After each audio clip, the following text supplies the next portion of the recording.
So I certainly agree with this sentence. Let's continue. Charts with theoretical maximum words per minute pop up. Let's stop there. I believe I'm the only one who has put up such charts, and so I'm glad to be referred to here, although only alluded to tangentially. And these charts are the math, and they tell exactly what speed you go. If you write this short, and if your fingers go this fast, they tell you exactly what speed you go, and they are exactly right. Continuing, and quote, stroke intensive, unquote, is used to discredit popular theories. That is true as well. So far he's saying true things. The only misleading things were, I want to brief argumentatively, and I can't keep up with these three strokers. So, yes, stroke intensive is used. I would like to give credit, as I have in the past, to Carla Wolin-Boyer, who she claims that she was the first to use stroke intensive and that she used it in a conversation with me many years ago, and that from that point on I began using the term. I do not doubt that she is correct. She could well be. I don't remember it. But if she says it, I believe it. So I give credit to her because it could very well be true that she picked the word stroke intensive. And at the time, she was telling me how current theories being taught to students were causing the students to use way too few briefs and causing the students to write out many, many things. So she apparently coined the term stroke intensive. Very apropos term. And yes, it would be used to discredit popular theories. And they are indeed popular because if you take the two theories, actually popular might not be the right term. Maybe infamous. But the Phoenix and Stanad together probably fill somewhere between 75% to 90% or more of all of the schools in the country. And so they are certainly dominating the market at this moment, those two theories. And so the proper term, I don't know that popular is the right thing, but ubiquitous would be a good term. Thank you. One of my students came up with that word. And and so I don't know that popular means well liked, and I'm not sure the students are happy with the theory. But this author is happy with his theory, apparently. Let us continue. The idea that the best way to gain speed is with the fewest strokes possible has been around since Greg's shorthand, when it was strokes of the pen instead of the keyboard. Stop there. I will generally agree that throughout all of shorthand, there have been two schools arguing more briefs or less briefs. That's true. With the fewest strokes possible, that is not quite correct, because the fewest strokes possible would mean the most briefs that it's possible to invent under the sun, and I disagree with that.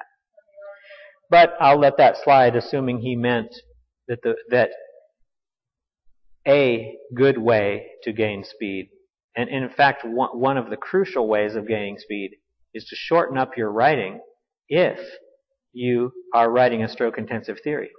Now, if you are already writing very short, and someone came to me with a speed building problem, I would certainly not try to get them to shorten their writing in any way. I would say, oh, your writing is already short enough.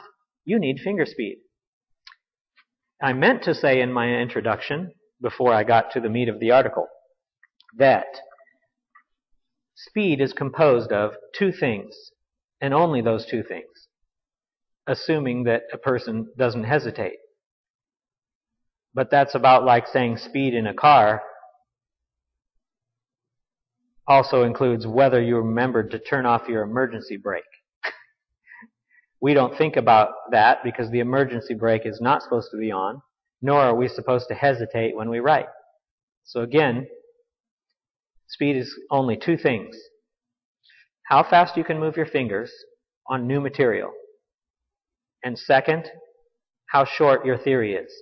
Those two things are what make up speed and nothing else. Only those two things.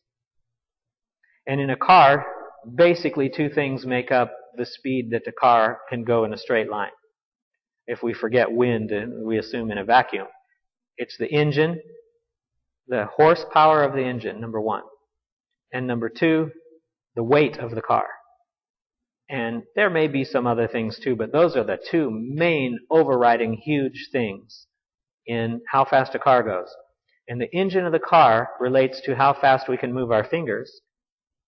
And the weight of the car relates directly to how stroke intensive our theory is. And those two things indicate our speed. So let's go back and rejoin the article where we were. In short, there is much ado about stroke count, and no doubt there is truth to the idea that reducing the physical burden of shorthand can make things easier. I have to agree with that sentence, but I would say does make things easier if you learn the briefs. My student just remarked, one of my students, it doesn't sound like the author ever tried. And in fact, the author, coming from Phoenix theory and having a reputation, according to a source of mine, for in other forums writing everything out and poo-pooing the use of briefs, it sounds to me like this author has never tried it. Whereas many of us who are on briefs, we've been on both sides. We have written things out and we've suffered because of it. And then we've gone to briefs and we couldn't be happier being on briefs. However, have a fun time trying to find someone who used to brief a lot and now loves it switching to writing things out. I don't think you'll find those kind of people. Let's continue. So far I can basically agree with the author. Basically, I'm in agreement. The author is pointing out that there is a war cry and people have used stroke intensive to discredit. They've suggested the best way to gain speed is to write short, and there is much ado about it. And no doubt, he says, there is truth to the idea that reducing the physical burden of shorthand can make things easier, and I would only modify it as to does make things easier, absolutely. Let's continue. Here's where it switches gears. What can get lost in all the conversation about our fingers, however, is their crucial partner in the steno tango, our brain. Now, I think after mentioning the word brain here, it doesn't come back again in the rest of the article. Correct me if I'm wrong, so it's thrown in that something about the brain is going to change everything he said above. Let's see if that happens. Okay, let's watch the thinking process here. I want you to pay close attention. So far I agree, but now a new thing has been introduced. Apparently the brain is going to have something to do with negating everything that I agreed to above. Continuing. Remember back to the 140s. There was the optimist, capital O, the miracle student, capital MS, the lifer, and of course the consummate briefer. So they're talking about, the author is talking about in the 140 classes you had these types of student. An optimist, I guess that's someone who always thinks they're going to do well. A miracle student, I guess that means the highly talented one, that there's always a super highly talented student. The lifer, that would be someone who's been in school a long time. And of course the consummate briefer, that's someone who briefs a lot. So far he has stated that there are these different types of people. I still agree. Now let's continue. My student come up with another good statement. I think you are all three. Is that what you said? Well, I was an optimist and am. I was a miracle student and am. And I was a consummate briefer and am. So I'm three of the four. I'm just not the lifer. And when I say miracle student, I mean God did give me a gift for picking up court reporting quickly, and I'm thankful for that.